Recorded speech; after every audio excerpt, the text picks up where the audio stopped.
السلام عليكم ورحمة الله ومرحبا بكم مجددا على قناة ألولا.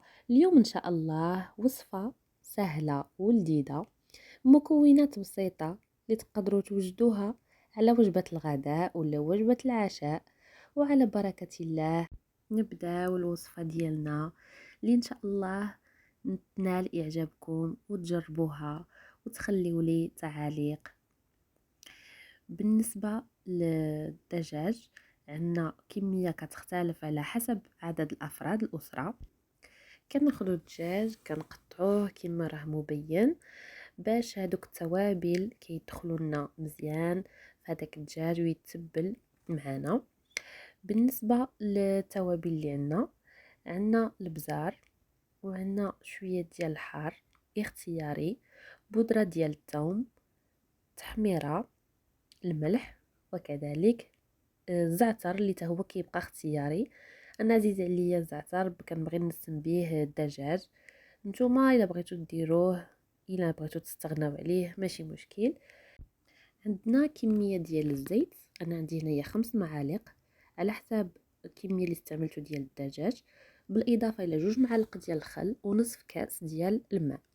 كناخدو التوابل ديالنا كنخلطوهم وكنضيفوهم على الدجاج من الجهتين، كنحاولوا ندخلوهم في هذوك التقاطع اللي درنا.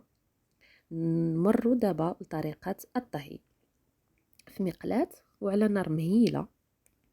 كنحطوا الدجاج ديالنا وكنضيفوا له الزيت،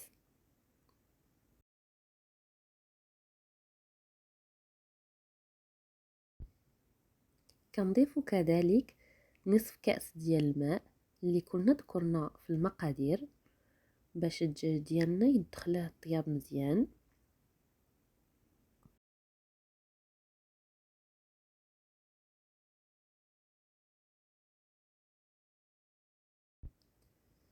غادي نسدوا المقلاة ديالنا او لا طنجره اللي اختاريتوا انكم طيبوا فيها الوصفه، ونخليوه حتى يوصل لدرجه الغليان على نار متوسطه.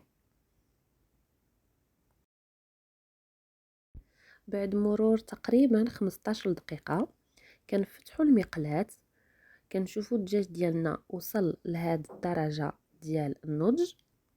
كنقلبوه، شوفوا تبارك الله كيجي محمر وكيجي معسل، واحد اللون مذهب فيه. دابا غادي نضيفوا هذاك المكون ديال الخل ولا عصير ديال الحامض اللي غادي يزيد يعطيله واحد اللون بني. بعد ما قلبنا الدجاج وضفنا هذاك المكون ديال الخل، غادي نخليوه واحد 5 دقائق اخرى على نار مهيله حتى كيزيد يتشرب شويه من هذيك لاصوص ديالو. عاد غادي نمروا لتحضير الصلصه المرافقه. بالنسبه للصلصه غادي ناخذ نفس المقلاة اللي كنا وجدنا فيها الدجاج، في نفس هذيك لاصوص اللي بقات لنا غادي نضيفوا شويه ديال الفطر. انا اختاريت هنايا الفطر المعلب، نتوما الا كان واجد عندكم الفطر الطري راه كيجي حتى هو لذيذ فيه واحد البنه. كنبداو كنشحروا في الفطر ديالنا واحد 5 دقائق.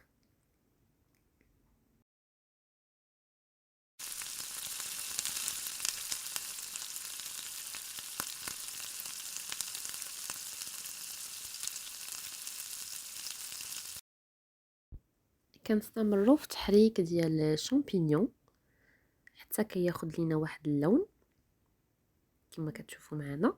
كنضيفوا عليه كريمه الطبخ مع واحد الرشه ديال المعدنوس. هاد الصلصه كنقدروا نرافقوا بها وصفات كثيره ان شاء الله نتمكنوا من التحضير ديالها. نخليو لاصوص ديالنا فوق النار حتى كتعقد لينا داك الكريمه.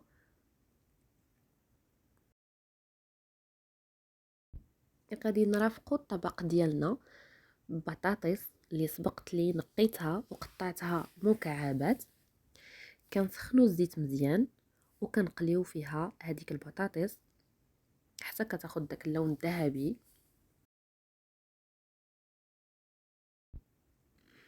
غادي نتبلوا البطاطس ديالنا بواحد الشرموله اللي كتجي لذيذه. نتمنى انكم تجربوها، اللي هي عبارة عن معدنوس، شوية ديال الحار كيبقى اختياري، شوية ديال الملحة، البزار راس معلقة، والتحميرة كذلك كنضيفوها، بالاضافه الى بودره الثوم. اللي ما توفرتش عندها بودره الثوم تقدر دير الثوم طريه تحكها في ديك الحكاكه الرقيقه. كنشحروا شي شويه هاد التشرموله مع الزيت،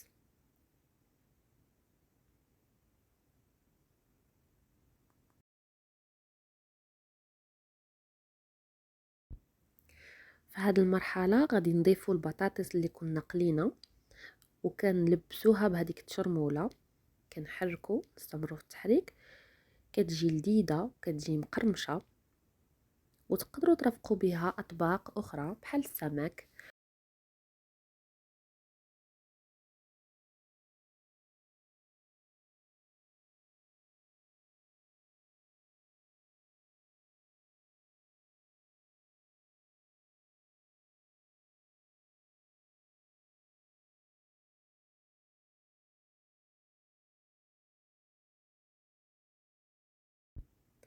الطبق النهائي ديالنا كيجي على هذا الشكل، كيجي كيشهي.